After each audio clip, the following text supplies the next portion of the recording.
Hey, fabulous listener.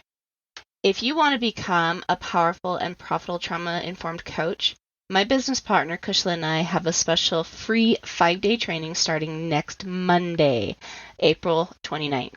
To join us, you can simply message me the word powerful at Erin Anderson Trauma Coach on Instagram, or on Facebook, you can find me at Erin Anderson Betrayal Trauma Coaching, and we'll send you the details so you can join us. We're going to be sharing some special training on our body, mind, energy approach to help clients have faster shifts and healing, and how we make a consistent 5 figures each month as trauma-informed coaches. So if that sounds like something you or someone you know may like, make sure you come join us for this 5-day challenge. We're going to be sharing more in there than most paid programs.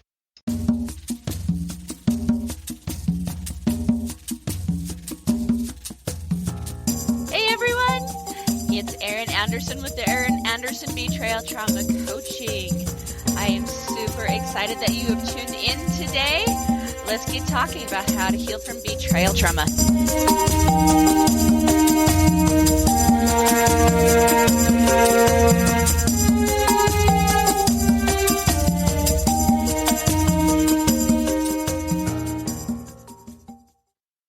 Welcome to the other side of the struggle.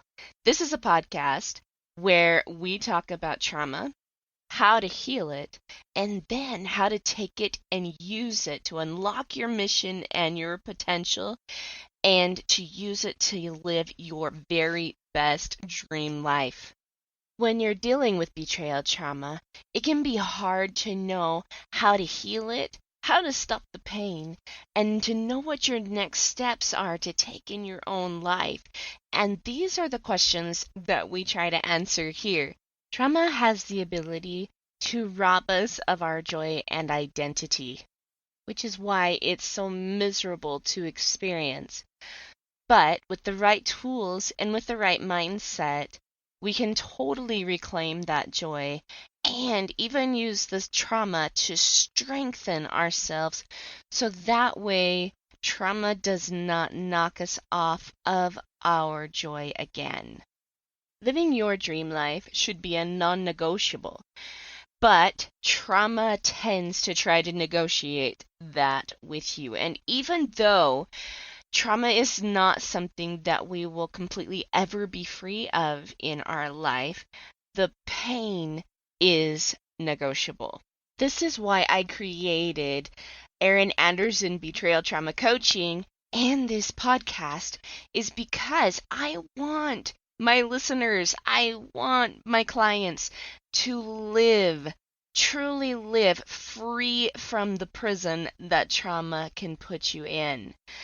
I want you to live on the other side of the struggle.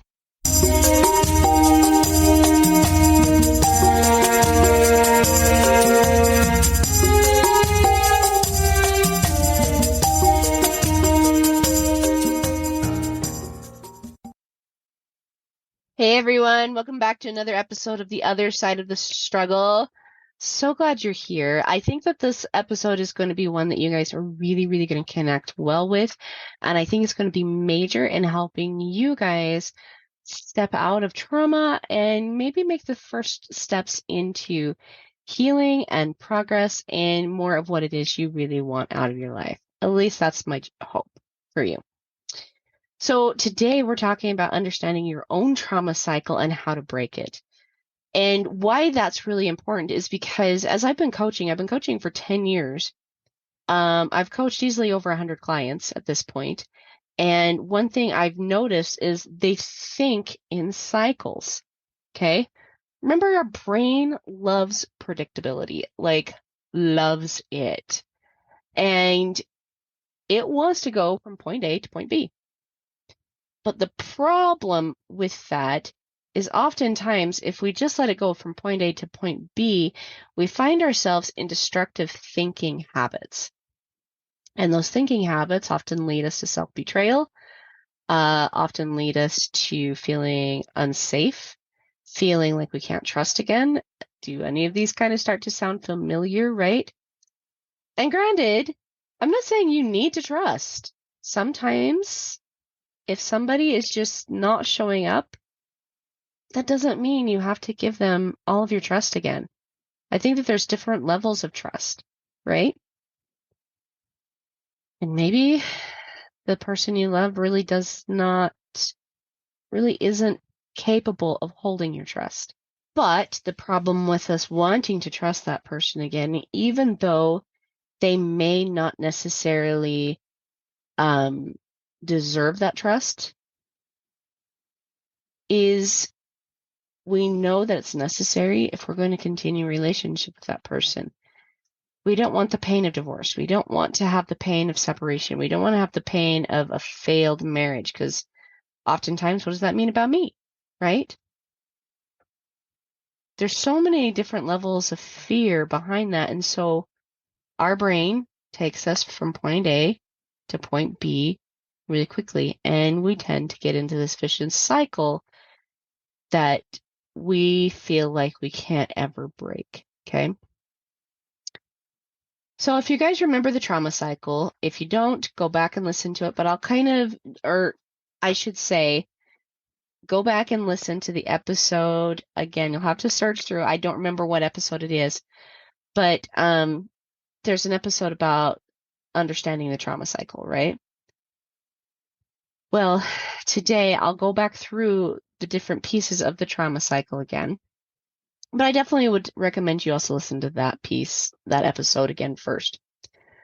But you have the trigger, then you have the re-traumatization, you have the reaction and blame, coping and avoidance, control, trigger, re-traumatization, and so on and so on and so on, okay?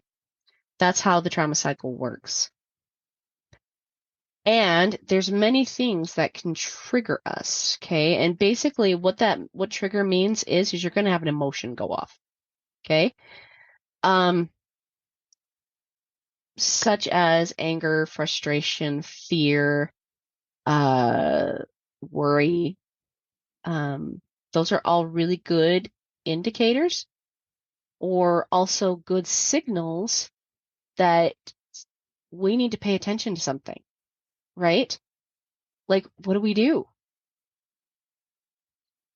But too often we go straight into reaction, okay, after we're re-triggered, because something that has happened has caused us fear, anxiety, and so we react instead of give our brain and our body a chance to kind of just check in and listen to what's going on. I'm going to give you an example of the trauma cycle in my own life, okay?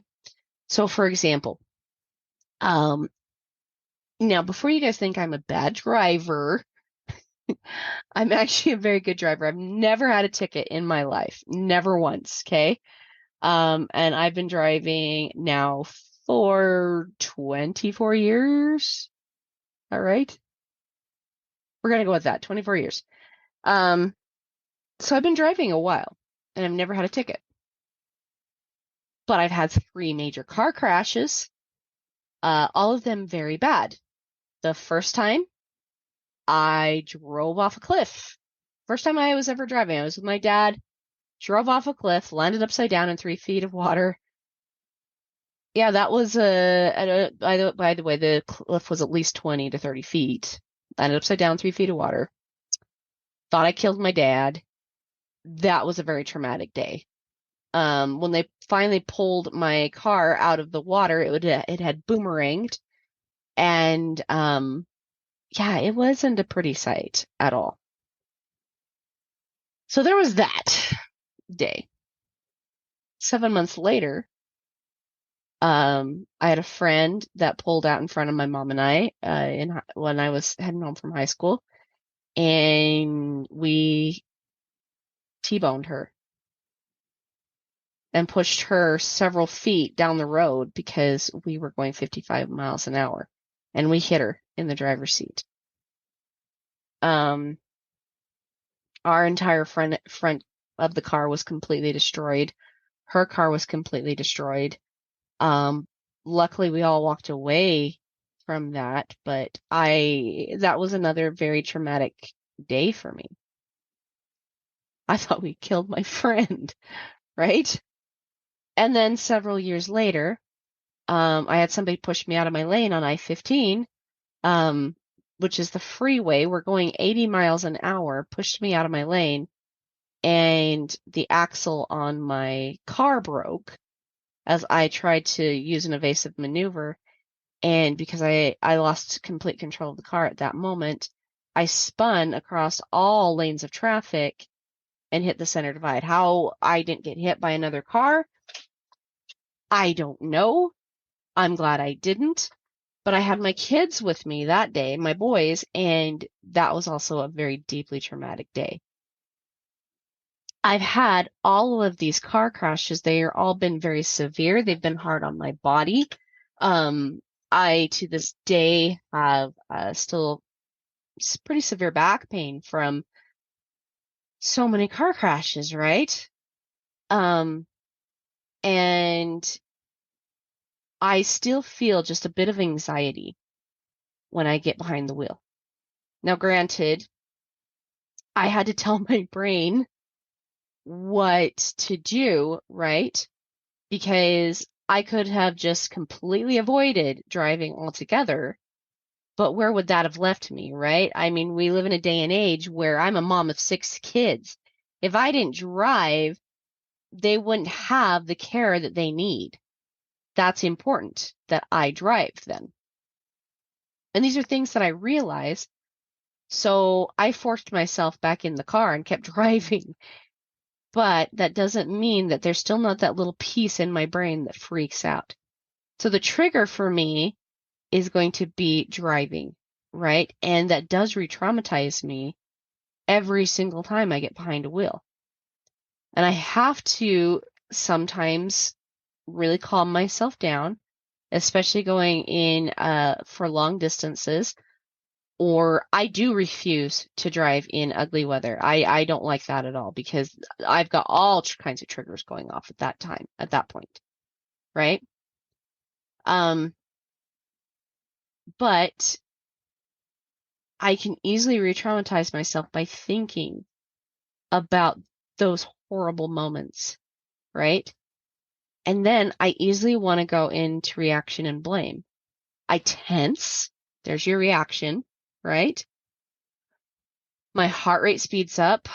My brain is seeing all of these horrible images, like what ifs, right? And I start to blame other drivers, or I'm like, you stupid idiot, why can't you drive right? I have a problem with that, to be honest with you. Okay? If people don't drive well around me, I get a little ticked off and I'm sitting there like, as I'm driving, okay? It's a weakness I need to work on. But from reaction and blame, we get into coping and avoidance, right? For me, I cope with it because I have to drive. I have to get back behind the wheel, right? Or I might see if somebody else can do the driving, right? Avoid it completely. And then I try to control it by maybe yelling at drivers when they're not being smart, right? Or maybe I try to control it by I don't do this, but I could like reach over and grab the steering wheel if I feel like somebody isn't being smart, right? But that can cause another really major crash.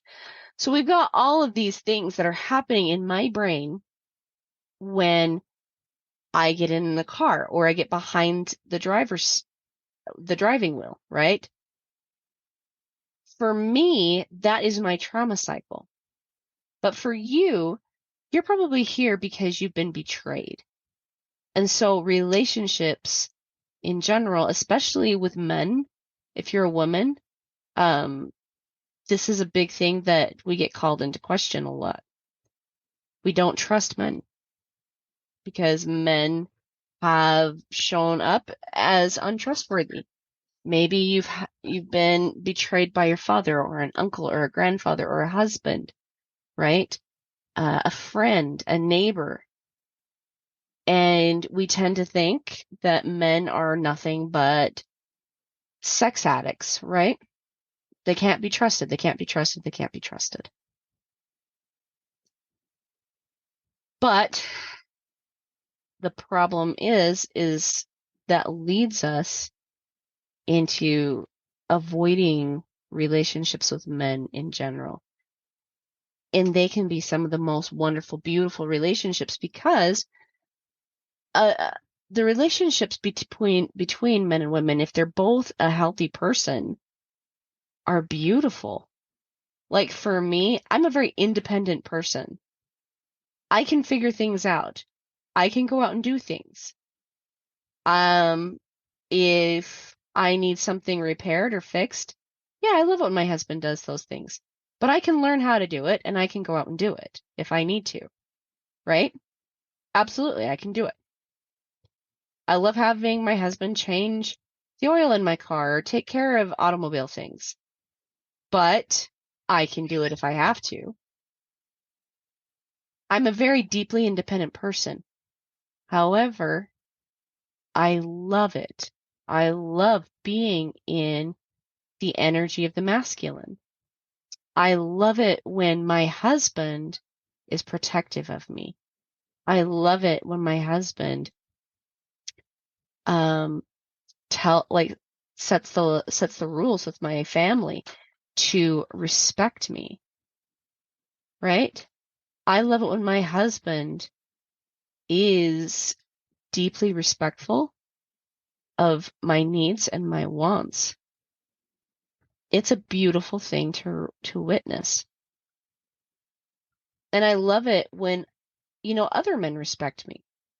I live in a fantastic community of fantastic men. And I know for a fact that any single one of them, if they ever saw me being hurt or threatened in any single way, they would stand up and say no. Right? I love that. But I also love my feminine abilities to nurture, to support, bring truth to the table, right? And to create from those places. It's a beautiful harmony. Two pieces of a puzzle that fit very perfectly together. When we mistrust one or the other, we are literally refusing the other half of something that's very beautiful to ourselves. And that happens when men mistrust women or women mistrust men. But we get into our heads, we get into the trauma cycle deeply when we're saying those things, okay? And again, no judgment. If you've had these experiences with men or with women, we tend to kind of follow in that line of mistrust, right? But we never stop to ask ourselves what is actually true. Not what has actually shown up for me, but what is actually true. I talk to a lot of women who also feel like because God is a man, or they believe God is a man, I believe God is a man, that he can't be trusted either. And that's a scary place to be in. Because that leaves us completely alone and so vulnerable to attacks from evil. So, how do we change our own trauma cycle? Number one, we have to understand it. It takes some time to sit back and number one, get checked in with your emotions, okay? Your emotions are literally the siren going off telling you that you've got to pay attention to this. Something is going on. We've got to pay attention. And if we can sit with that emotion for a few minutes without retriggering it, okay, without sitting there thinking about why it happened, If we just sit with the emotion, it'll burn out of our system within 90 seconds. And if you re-trigger it, it might take another 90 seconds, okay? And it's okay. If you really have to process something for a minute, yeah, you might have to sit with the emotion a little longer than 90 seconds, okay? But if we don't re-trigger it, it'll burn out in 90 seconds. And then sometimes we can think about, like, what happened.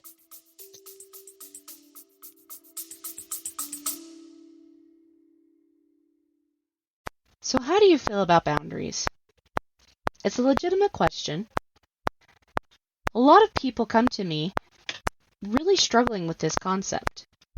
They often feel guilty for setting boundaries, or they're not sure about even what a boundary is. You know, they've heard the term, set the boundary, things like that, but that's really confusing for them because it's not something that's well taught in our society nowadays, right?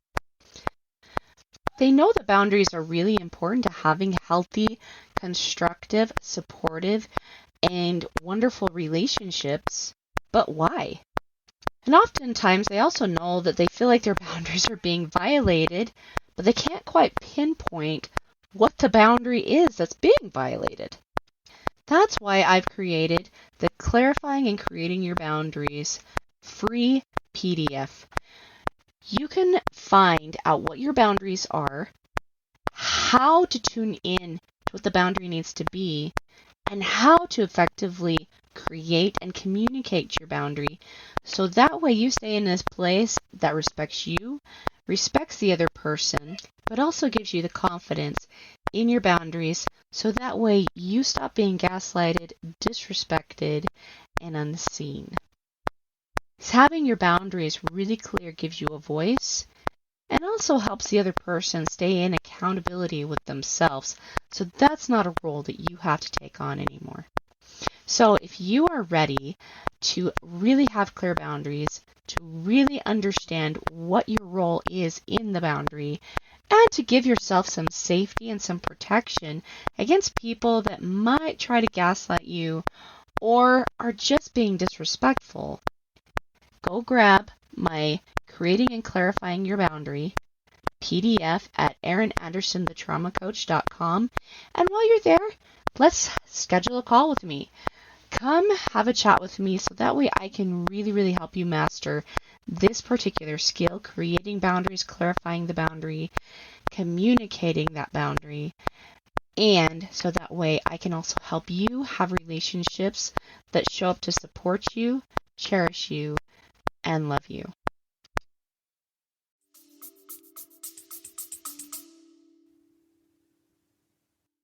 It's important to identify what the emotion is.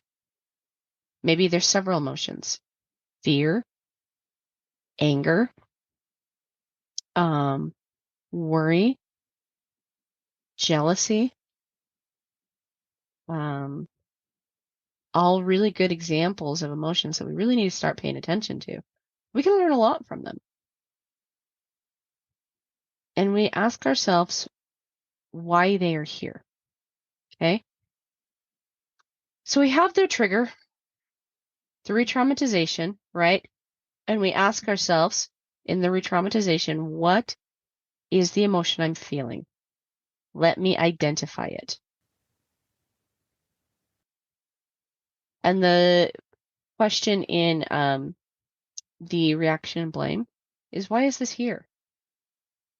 So you can kind of hear that question there, can't you? Because we often ask ourselves that, like, just really quickly in a blip, and we blame ourselves, we blame someone else, right? But the problem with the blame is, remember, that's the adversary to ownership.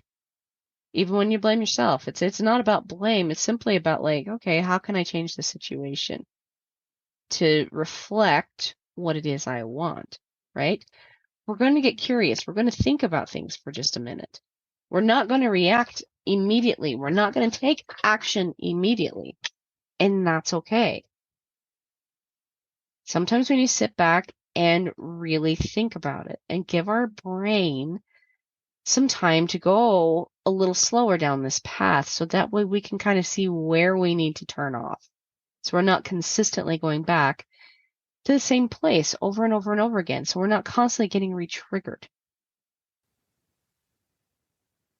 So we do that. And then we ask, like I said, we ask ourselves, why is this here? What is this emotion here to teach me? And we can write down everything. It's here to teach me that so-and-so is a horrible person. It's here to teach me that I should never trust men again.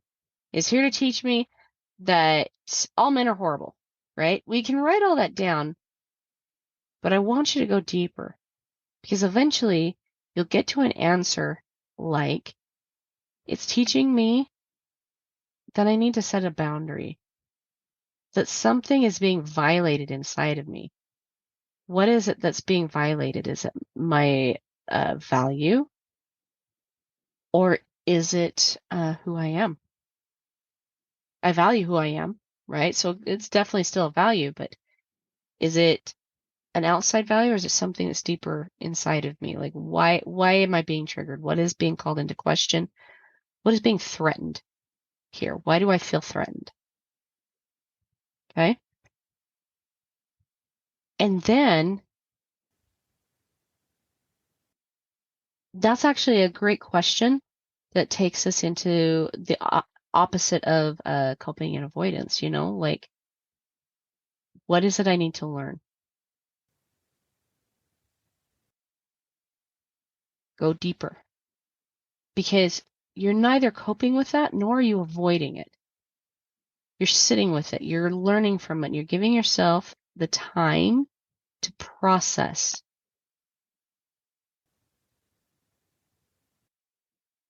And then you can ask yourself the opposite of control. What can I really do? What is within my control? Can I really control this situation? Yes or no? If it's yes, okay.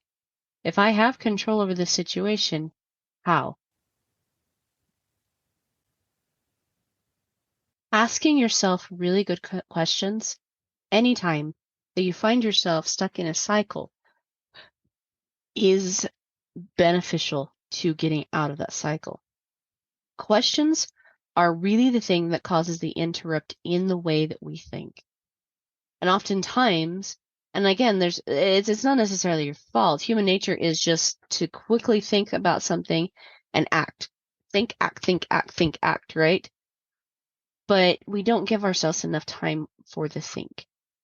So when we sit back and we ask ourselves really good questions, we often can find holes in our thinking process.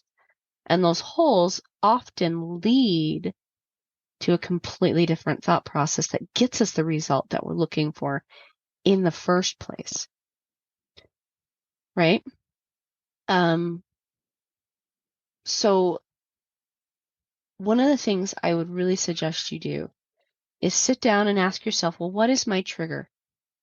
How do I find myself re-traumatized? Like, what are the emotions that come up? How do I react? Is there somebody I blame? Or people that I blame? Is there more than one? Ask yourself questions like, how do I cope with this? And is there something I'm avoiding? And am I trying to control? What are the thoughts there? Are they true? Are they truly true? Or is it possible that something else could be true? Check in with how it's making you feel. Oftentimes, if you're believing a lie, it makes you feel hopeless. It makes you feel like there's nothing you can do. But there's always something. Always. You might not be able to control another person, and I do not recommend that anyway. But there's always something you can do within your control to get you the results you're looking for, to get you happier, healthier, with relationships that show up to love and support you. You do not, at any time, have to settle for what it is you don't want. So ask yourself some questions. What does your own personal trauma cycle look like? Then ask yourself, what is the emotion? What is the emotion here to teach me? What do I really need to learn? What is the truth here?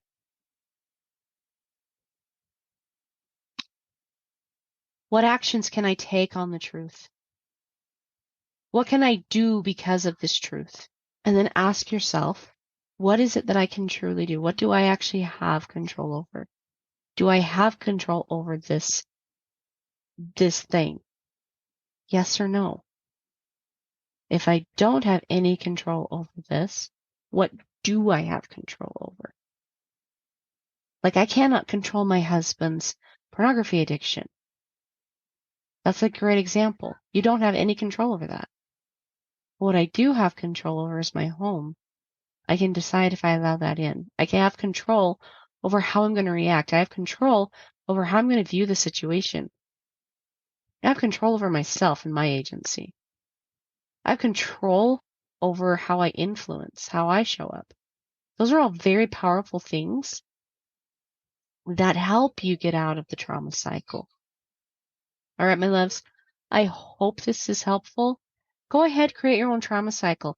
See if you can identify what your triggers are, how they're re-traumatizing you, what your reaction is, and maybe who you're blaming. How are you coping? Are you avoiding? How are you trying to control? And then ask yourself those questions on the outside. See if that can bring you some clarity. See if that can bring you some progress forward. And again, if you want some help with these specific areas, if you want help with your own trauma cycle and how to heal it and how to correct it and get out of it and break your own trauma cycle and really see what your own cycle needs to look like and how to change your own thought patterns, make sure to book that call with me right now. Go click on that link, schedule some time. Let me know how I can help, how I can show up to support you. That's what these calls are for. They're no pressure, no sells, conversations. Just me showing up to love you and help you into your next step of life. All right, my loves, from my heart to your heart, I'll see you on the other side. Bye.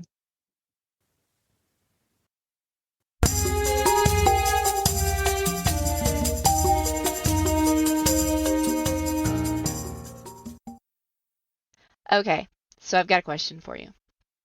Have you joined my free Facebook group or Instagram page yet? If you haven't, go and do that. And this is the reason why. I always post my freebies, updated information, and all kinds of goodies for my community in that page. I'm also really active. I post videos, I answer questions. So if you guys really, really want to get in and interact with me, go like me on Facebook, go join my group, The Other Side of the Struggle, Healing from Betrayal Trauma. Come find me on Instagram, Erin Anderson, Betrayal Trauma Coach, and come follow me because I always have something good there just for you, my audience, and I love connecting with you there. I also post anytime that I have groups going on. I talk sometimes about my programs. So if you guys are interested in working with me or even just following me and getting as much free content as you possibly can, go hang out in my group. Go connect with the ladies that are there. Also come and join Immune and Unashamed for those married couples that are following me, because in that group, me and my business partner, Kyson Kidd, are also talking and offering some great content.